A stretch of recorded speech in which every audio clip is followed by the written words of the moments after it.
পাইতে গেছি আসলে আমাদের কোনোভাবে বিচারটা পাওয়া যায়নি।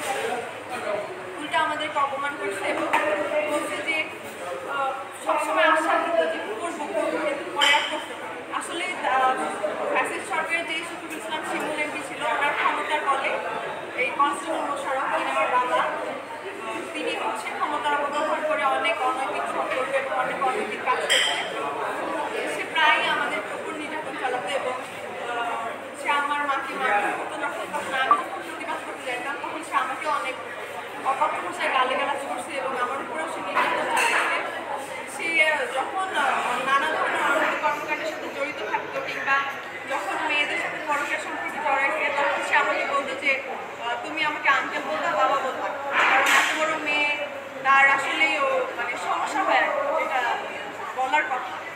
তো 7-8 বছর ধরে আমরা আসলে মানসিক ট্রমায় ভুগতেছি এবং মানসিকভাবে আমরা একদমই বিপর্যস্ত। এই জন্য আমরা এখানে আসছি আপনাদের শরণাপন্ন হয়েছি যেন আপনারা আমাদেরকে একটা সুষ্ঠু বিচার পাইয়ে দেন, এটাই আমাদের আশা থাকবে। এবং আমরা এখানে 3 দিন অবস্থান করতেছি। আমাদের একটাই দাবি যে ফ্যাসিস্ট আমলের সরকারকে যেন চাকরি থেকে চাকরিচ্যুত করা হয় এবং আমাদের দাবি যেন এইরকম ডিপার্টমেন্টে যেন এরকম মানুষ কমই থাকে। এবং আমি এটাই বলবো যে এরকম বাবা যেন আর কারো না হয়। আমাদের এটাই দাবি থাকবে যেন ডিপার্টমেন্ট থেকে আমাদের যদি আগেই কাজটা করে দিত তাইলে আমাদের হয়তো এখন আশা লাগতো না, কিন্তু এরা আমাদের জন্য করে নাই। ডিপার্টমেন্টে এরকম অপরাধ মানুষ আছে যেটা বিচার করতেছে না জন্য আমাদের আসলে এই অবস্থা আমাদের পরিবারের।